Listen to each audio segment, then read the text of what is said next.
Ladies and gentlemen, let me tell you something about men. You think we don't feel? You think we just walk around all tough, silent, keeping everything locked up like a vault? Oh, we feel. We feel big. The problem is we don't always know how to put it into words without feeling like we losing something. Maybe our pride, maybe our control, maybe just that image we've been holding on to since we were boys. You know, the funny thing about men is that most of the time, you're trying to figure out how we feel by listening for words that never come. You're sitting there waiting on some big confession, like we're going to just pour our heart out one night over dinner. But that's not how most men operate. We're not wired to lead with words when it comes to our feelings. For a lot of us, actions come first, words come later, if they ever come at all. And the sooner you understand that, the easier it gets to actually know where you stand with a man. Now, don't get me wrong. I'm not saying men don't have feelings or that we don't care, or we care. Sometimes we care so much it scares us. But the way we were brought up, most of us were taught that real men don't just go around telling people everything they feel. We were taught to show it instead. So instead of saying, I love you, we'll do something like fix your car, take out your trash, make sure your phone is charged before you go out. Instead of saying, you mean a lot to me, we might show up when you need help moving, or make sure you eat when you're too busy to think about food. Those little things, that's our way of speaking. The problem is sometimes women are waiting for those words so badly that they completely miss what the man is doing. You're thinking, if he really felt something for me, he'd just tell me. But in his mind, he's thinking, if she can't see it in what I do, then my words won't mean much. You see the difference? For men, love often feels safer to act on than to talk about. Here's the tricky part. Because actions don't come with subtitles, you might be wondering if what you're seeing is just friendliness or something deeper. That's where you got to start paying attention to consistency.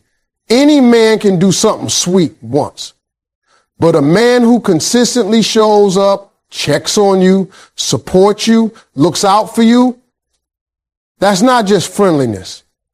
That's emotional investment. And it's usually his way of saying, I'm in this, even if his mouth isn't forming the words yet. You also got to understand that for a lot of men, saying how we feel isn't just about opening our mouth. It's about risking a lot of things we're not sure we can handle. What if we say it too soon and scare you away? What if you don't feel the same? What if we lose control of the situation? So instead, we do the safer thing. We show you. If you recognize and appreciate those actions, it builds trust. And trust is what eventually unlocks the words you've been waiting to hear. Think about it like this. When a man starts showing you pieces of himself, whether it's through acts of service, protection, or even just being present when he could be somewhere else, that's him talking in the only language he's fully comfortable with at the moment. If you dismiss it because you want the Hollywood-style speech right away, you might miss the fact that he's already been telling you, just not in the way you expect it. So what do? You meet him in that language first. You acknowledge those actions. You show appreciation. You let him know you see what he's doing and that it matters to you. That does something powerful to a man. It makes him feel safe enough to take the next step, the verbal one. Because once a man feels like his efforts are seen and valued, those walls start to come down. And behind those walls are the exact words you've been waiting to hear A man who's serious about you is already telling you through what he does. You just have to learn how to listen with your eyes before you expect to hear it with your ears. One of the biggest mistakes people make when they want someone to open up is thinking they can force it. You can't make a man spill his heart just because you're ready to hear it. That's not how it works. If you want him to tell you how he really feels, you've got to create an environment where he feels like he actually can. And that environment has to be safe. I mean, emotionally safe, judgment-free, and real. See, most men walk around with a little guard dog in their head, barking anytime they think they might get judged or laughed at for being honest. We're trained to be careful with our feelings because we've seen what happens when we let them out in the wrong place. Maybe a man tried to open up once and someone threw it back in his face. Maybe he was told he was too sensitive or overreacting. So what does he do? He shuts it down, keeps it to himself. It's easier that way, or at least that's what he tells himself. That's why creating a safe space is so important. A man needs to know that when he's with you, he's not going to get criticized for what's going on inside his head. You can't say you want honesty and then react with anger or sarcasm the moment you get it. If he thinks telling you the truth will turn into a fight, you've already lost that battle. Sometimes safety isn't just about what you say, it's about your energy. If every time you talk, he feels like he's being interrogated, he's going to start keeping his answers short and sweet. But if he feels like he can be himself without worrying about saying the wrong thing, he'll start testing the waters with small truths. And those small truths eventually lead to the bigger ones you've been waiting for. Here's the thing. Safety doesn't mean you agree with everything he says. It means you give him space to say it without fear. You can disagree. You can challenge his ideas, but you do it in a way that keeps the door open instead of slamming it shut. Men notice that. We notice when someone listens to understand instead of listening to argue. That's when we start thinking, okay, maybe I can actually say what's on my mind here. And it's not just about listening. It's about your reactions. Let's say he tells you something vulnerable, maybe a fear he has or a mistake he made. If your first reaction is to laugh at him or make him feel small, you just told him without saying a word, don't do that again. But if your reaction is to acknowledge his honesty, to thank him for trusting you with it, that does the opposite. That tells him you're safe here. You can be real with me. Creating that kind of space takes patience. You can't expect him to go from closed off to completely open overnight. It's like coaxing a turtle out of his shell. You can't bang on it and yell, come out. You've got to wait, be gentle, and let him decide when it feels right. The more he sees that you're not going to use his feelings against him, the more he'll test the waters. And each time he does, he'll get more comfortable. Here's another piece most people miss. Safety isn't just about keeping things calm in the moment. It's about what happens after. If a man shares something with you in private, don't go telling your friends, your mom, or posting some cryptic message online. That kills trust faster than anything. He needs to know that what he says to you stays with you, unless he says otherwise. That's when he starts to see you as someone he can go to with anything. When a man feels safe, he's more likely to be honest, even about the stuff that scares him. And when he's not worried about judgment, those walls he's been building start to crumble. That's when you get to see the real person. Not just the version he shows the world, but the one he keeps hidden. And once you've seen that, you'll realize that sometimes the most powerful thing you can do isn't to demand the truth. It's to create the kind of space where the truth can walk right in. Most people think listening is just sitting there while the other person talks, but real listening, that's a whole different ball game. You can be in the same room with somebody, nodding your head, pretending to hear them, and still miss the entire message. Men know the difference between somebody who's just hearing words and somebody who's actually locked in, paying attention. And when a man feels like you genuinely listening to him, that's when he starts opening up in ways you didn't think he would. Here's the truth. We live in a world full of distractions.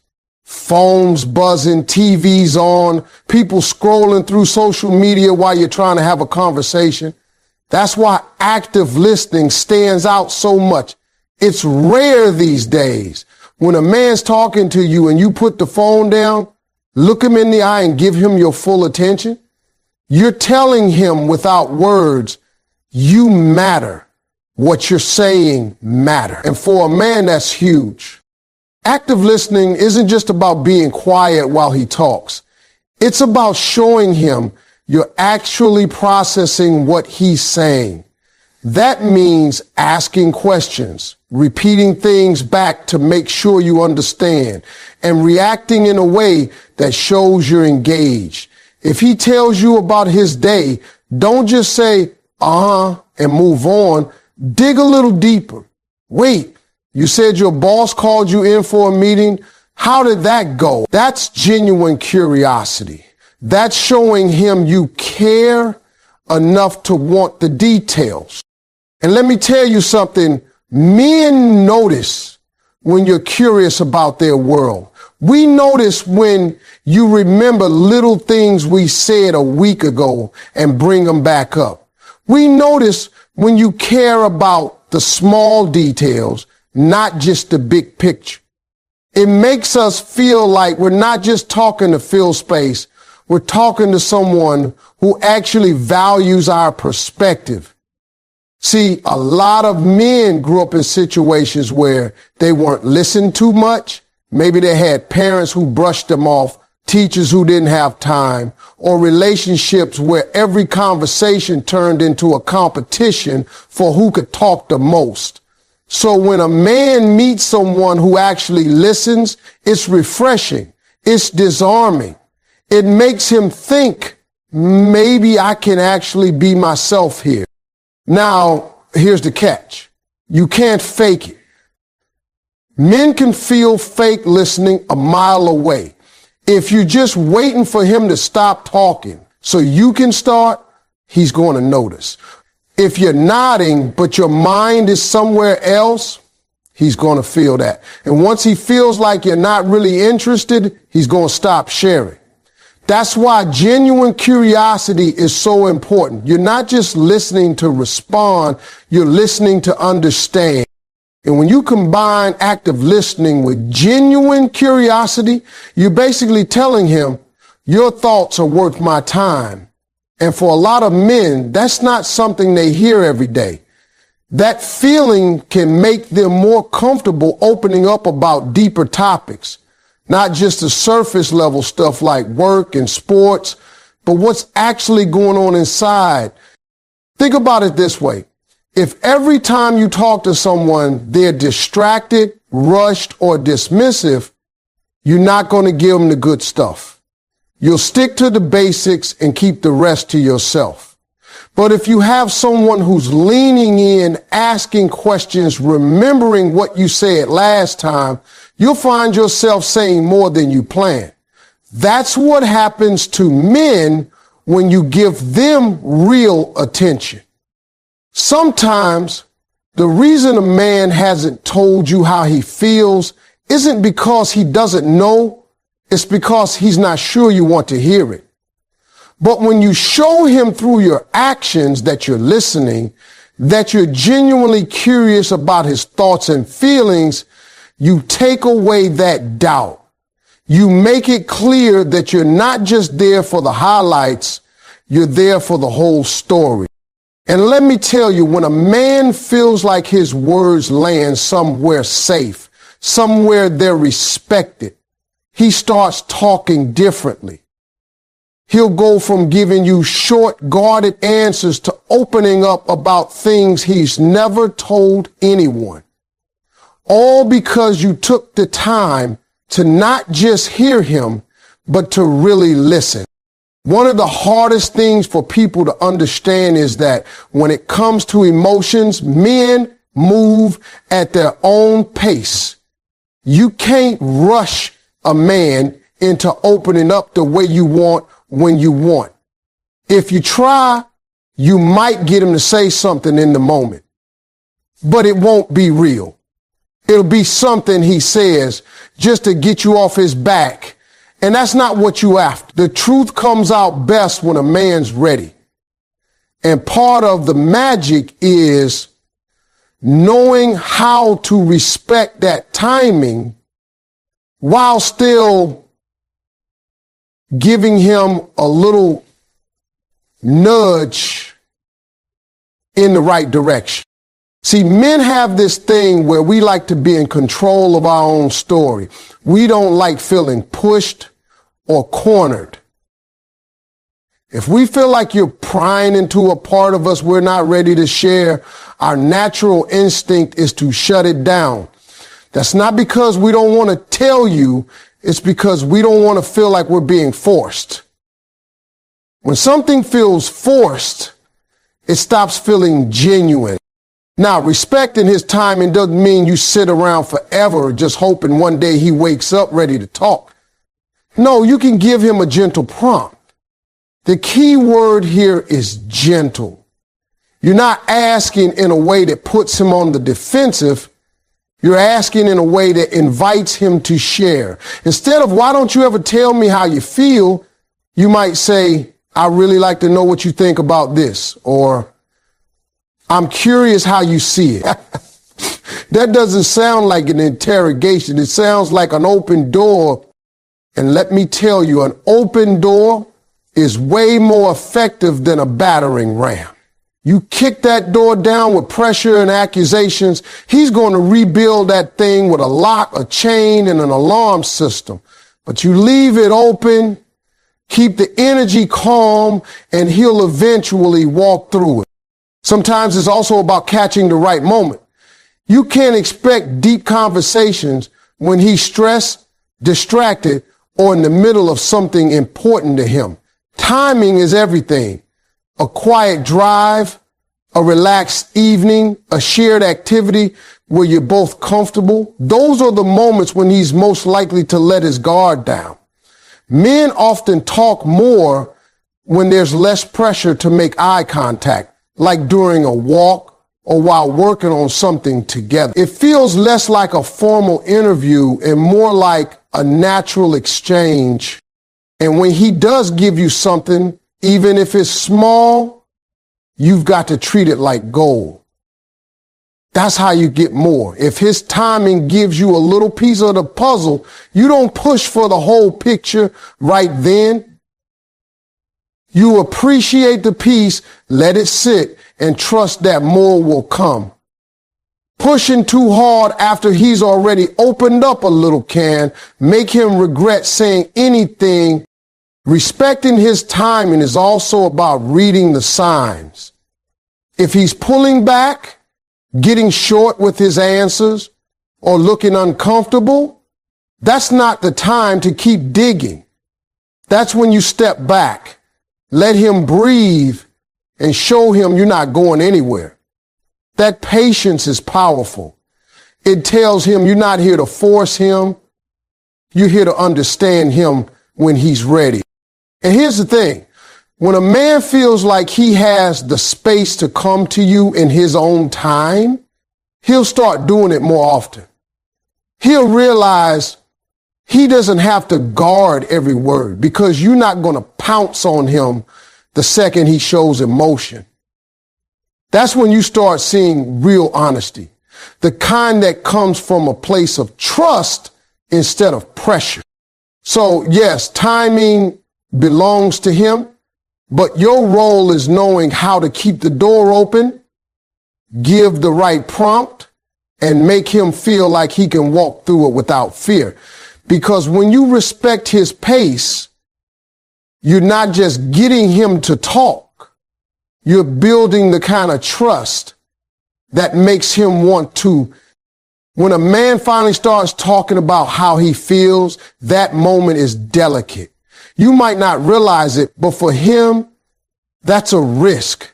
He's stepping out of his comfort zone, putting something real on the table and waiting to see what you do with it.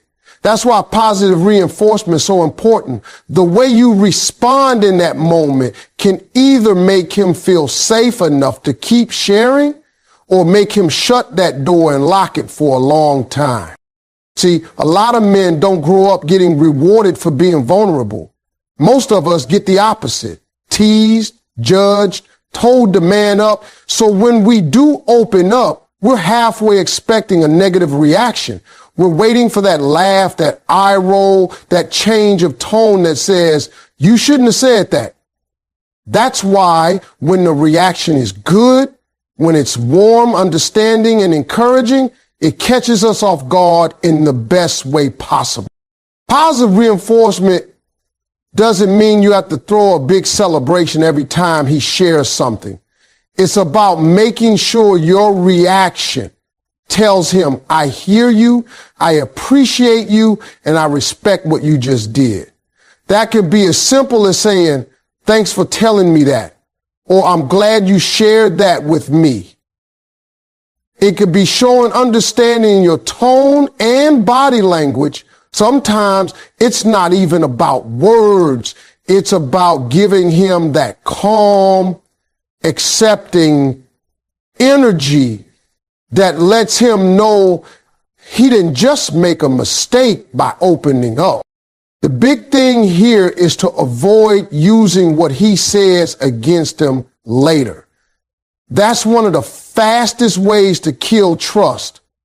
If a man tells you something personal and you pull it out during an argument as ammunition, that's it. He'll never give you that kind of honesty again. Positive reinforcement works because it builds trust, and trust only grows when he believes his feelings are safe with you, no matter what. It's also about recognizing the effort, not just the content. Maybe he didn't give you the big emotional confession you were hoping for, but if it's more than he said before, that's progress. Celebrate that progress. If you make him feel like every little step is worth taking, he'll be more willing to take the next one. But if you dismiss it because it's not enough, you risk making him feel like he's wasting his time. Another part of positive reinforcement is showing him how his honesty affects you in a good way. If he tells you something and you can express how much it helps you understand him better, that motivates him to do it again. Men like to feel like their actions have value. If his sharing brings you closer, tell him that. If it makes you feel more connected, let him know. That way he starts to link opening up with a positive outcome, not a negative one. You also have to be patient with the process. Positive reinforcement works over time. The more times a man has a good experience with opening up to you, the more he'll trust it. At first, he might test you with small things just to see how you react.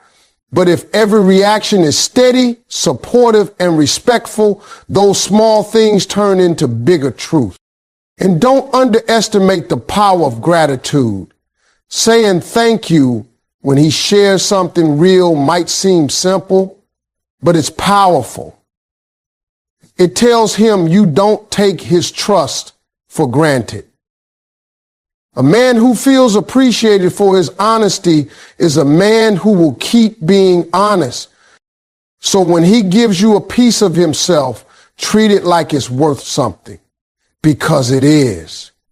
Every time you respond with positivity, you're not just reacting to that one moment, You're shaping the way he sees future moments. You're teaching him that with you telling the truth about his feelings isn't a risk, it's a win.